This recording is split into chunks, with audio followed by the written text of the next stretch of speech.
அன்பு சொந்தங்கள் அனைவருக்கும் வணக்கம். இந்த நாள் இனிய நாளாக அமைய இறைவனை வேண்டுகிறேன். நம்மளுடைய சேனலை பார்க்குற அனைத்து அன்பு சொந்தங்களும் நம்மளுடைய சேனலை சப்ஸ்கிரைப் பண்ணிட்டு பார்த்தீங்கன்னா நம்மளுக்கு கொஞ்சம் யூஸ்ஃபுல்லாக இருக்கும். இப்போ வாங்க நம்ம வீடியோக்குள்ளே போகலாம். ஆசைப்பட்ட வாழ்க்கை பாகம் 21. அந்த 3 மாத காலமும் அவன் மனதில் தன்னுடைய நிலைப்பாடு என்ன என்று தெரியும் வரை உறவை தவிர்க்க வேண்டும். ஆனால் அவனை தன்னை விட்டு நீங்காமல் இருக்கவும் செய்ய வேண்டும். இதுதான் சரியான வழி என்று பரணி முடிவெடுக்கும் போது அவர்களின் கார் பழனியை நெருங்கியது. அவளுக்கு தெரியும் இதெல்லாம் வெறும் சப்பைக்கட்டு என்று. அவளை பொறுத்த வரையில் பவித்ரன் தன் அருகிலேயே காதல் பார்வை பார்த்து கொண்டு இருக்க வேண்டும். ஆனால் இவள் அவனுக்கு இணங்காதது போல் அவனை தன் வழிக்கு கொண்டு வர வேண்டும். அப்போது விஜயாவிடம் இருந்த ரிஷி எதற்கோ சினுங்க கண்மூடி சிந்தனையில் இருந்த பரணி பட்டென்று கண் விழித்து, அவனுக்கு பசிக்குது போலிருக்கு, பால் கொடுக்கணும், இங்கே கொடுங்க என்று பின்னால் கை நீட்டினாள். விஜயா ரிஷியை கொடுத்ததும் வாங்கி தன் மடியில் கிடத்தி பசியாற்றினாள். பரணிக்கு இப்போது பவித்ரன் தன்னை பார்ப்பானா என்று தெரிந்து கொள்ள வேண்டும். குழந்தையை அடுத்த பக்கத்தில் மாற்றுவது போல் தூக்கி திருப்பினாள். சட்டென்று பவித்ரன் ஜன்னல் பக்கம் திரும்புவதை பார்த்து விட்டாள். அட பாவி திருடா என்று மனதுக்குள் எண்ணி ரகசியமாக சிரித்தவள் தூங்கிய குழந்தைக்கு பசியாற்றியது போதும் என்று எண்ணி குழந்தையை நாப்கினை மாற்ற நினைத்தவள் ரிஷிக்கு கொஞ்சம் பிடிங்க நாப்கின் மாற்றணும் என்று குழந்தையை தூக்கி பவித்ரனிடம் கொடுக்க அவனும் சாதாரணமாகத்தான் வாங்கினான். ஆனால் குழந்தையை வாங்கும்போது அவன் கண்கள் போன இடம் அவனுக்கு அபாய அறிவிப்பு விடுத்தது.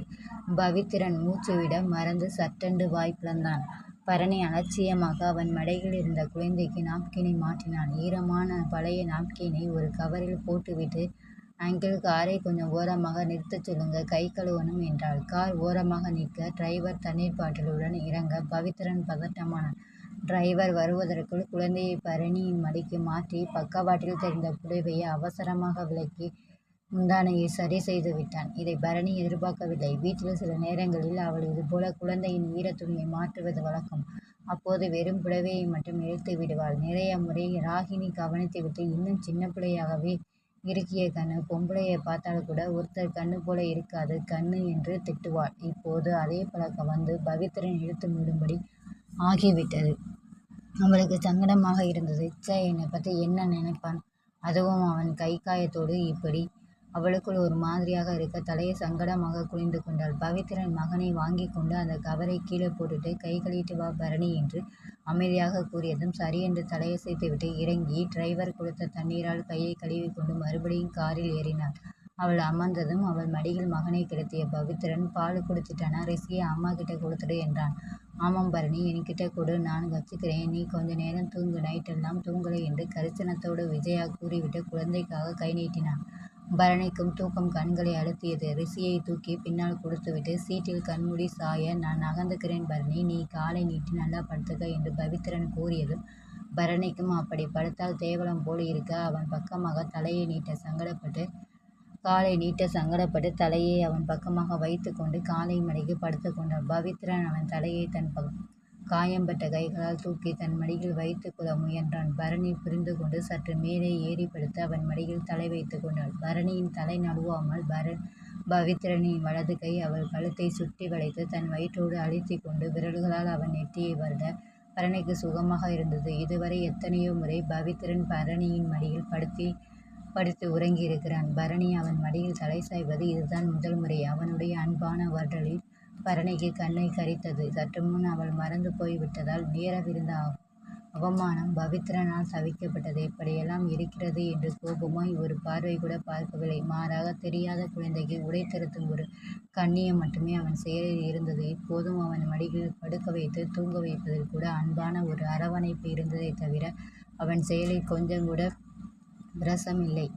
இதற்கு முன்பு சந்தித்த பவித்ரனுக்கும் இவனுக்கும் எவ்வளவு வித்தியாசங்கள். அந்த பவித்ரனிடத்தில் அவசரமும் ஆர்வமும் தேடலும் அதிகம் இருக்கும். பார்த்தவுடனே கட்டியணைத்து முத்தமிட்டு இவள் சுதாரிக்கும் முன் அடுத்த கட்டத்துக்கு போய்விடுவான். இந்த பவித்ரனிடம் ஒரு நிதானம் இருந்தது. இவள் எனக்கு சொந்தமானவள், என்னவள் இவள், எனக்கு அவசரமில்லை என்று ஒரு நிதானம். நேற்று சூழ்நிலை புரியாமல் முத்தமிட்டது கூட இத்தனை நாள் பிரிவாள் தானோ. பரணி மெதுவாக புரண்டு கவிழ்ந்தாற் போல் படுத்து அவன் இடுப்பை தன் கைகளால் வளர்த்து கொண்டான். பவித்ரனுக்கும் ஏதோ புரிந்திருக்க வேண்டும். புரிந்து அவள் பின் தலையில் முத்தமிட்டு பிறகு கொஞ்சம் சரிந்து அமர்ந்து காலை முன்னோக்கி மடித்து உயர்த்தி அவள் தலையை எடுத்து தன் நெஞ்சில் வைத்து கொண்டான். அவன் இதயத்தின் துடிப்பை அவள் கன்னங்கள் உணர்ந்தது. அவளின் மூச்சுக்காற்றை அவனுடைய இதயம் உணர்ந்தது. அவனுடைய செய்கையால் பரணிக்கு கண்ணீர் வந்தது. அவளின் சூடான கண்ணீர் அவன் சட்டையை மீறி நெஞ்சை சுட்டது.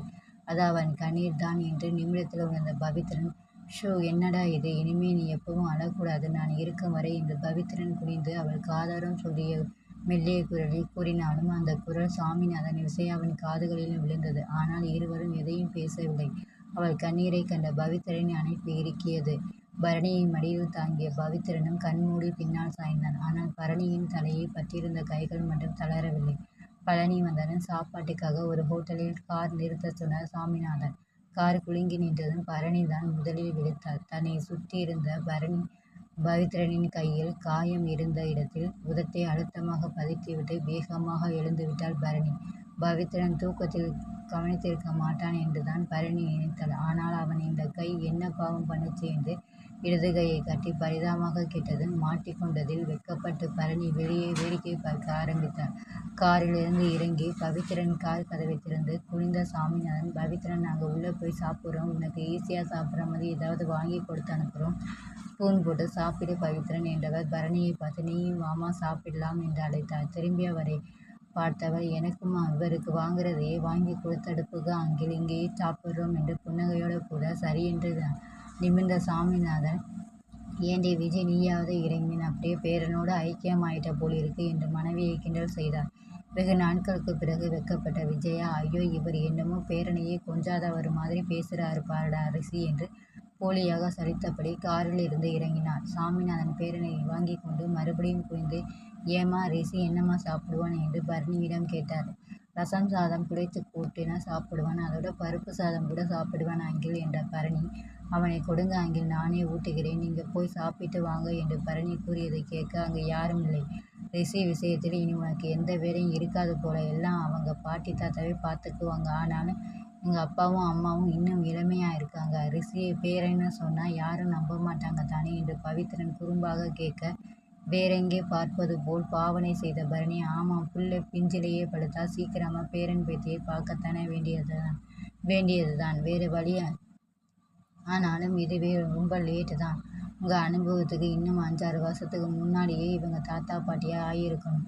என்ன பண்ணுறது, எல்லாம் அந்த ஹாஸ்பிட்டல்லையே கரைஞ்சி வீணா போச்சு என்று எவ்வளவு அடக்கியும் முடியாமல் பரணி குத்தலாக பேசிவிட அவ்வளவு நேரம் அங்கிருந்த இயல்பு தொலைந்து போய் ஒரு இறுக்கம் வந்து சூழ்ந்து கொண்டது. பவித்ரன் கண்களை இறுக மூடி சீட்டில் சாய்ந்தான். அவன் முக சதைகள் கெட்டிப்பட்டு நெற்றி நரம்புகள் புடைத்தன. கட்டுப்போட்ட இரு கைகளும் விரைத்து முறுக்கியதில் கட்டு அழுத்தி காயத்தில் நீர் கசிந்தது. அவனை பார்த்த பரணிக்கு வயிறு திக்கின்றது. ஐயோ, ஏன் சொன்னோம் என்ற வேதனையில் துடித்து போனான். அப்போது டிரைவர் உணவு கவருடன் வர பரணி அதை வாங்கி உள்ளே வைத்துவிட்டு நிமிர, இன்னும் ஏதாவது வேணுமாமா என்று கேட்டாங்கம்மா என்று டிரைவர் கேட்க, இல்லை, இதுவே போதும், தண்ணீர் பாட்டிலை மட்டும் எடுத்து கொடுத்துட்டு போங்க என்று பரணி கூற முன் இருக்கையின் அருகே இருந்த தண்ணீர் பாட்டிலை எடுத்து கொடுத்து விட்டு போனான் டிரைவர். பரணி மெதுவாக அவன் கையை தொட்டு, சாப்பாடு வந்துருச்சு, வாங்க சாப்பிடலாம் என்றால் மெல்லிய குரலில். பவித்ரன் மூடிய கண்ணை திறக்கவில்லை. இறுகி கிடந்த உதடுகளை மட்டும் திறந்து, எனக்கு வேணாம், நீ சாப்பிடு என்றான். ஐயோ, நைட்டெல்லாம் நீங்கள் எதுவும் சாப்பிடல, காலையும் வெறும் காப்பி தான் குடிச்சிங்க, ப்ளீஸ் சாப்பிடுங்க என்று பரணி வற்புறுத்தி கூற, எனக்கு வேண்டாம் பரணி என்றான் மறுபடியும். பரணி எதுவும் பேசவில்லை. அவளும் சீட்டில் சாய்ந்து கொண்டாள். சற்று நேரம் கழித்து கண் திறந்த பவித்ரன், நீ சாப்பிடு பரணி, நீயும் தான் நைட்டு சாப்பிடல என்று அமைதியாக கூறினான். தொடரும். உங்களுக்கு இந்த வீடியோ பிடிச்சிருந்தா லைக் பண்ணுங்கள், ஷேர் பண்ணுங்கள், சப்ஸ்கிரைப் பண்ணுங்கள். தேங்க்ஸ் ஃபார் வாட்சிங்.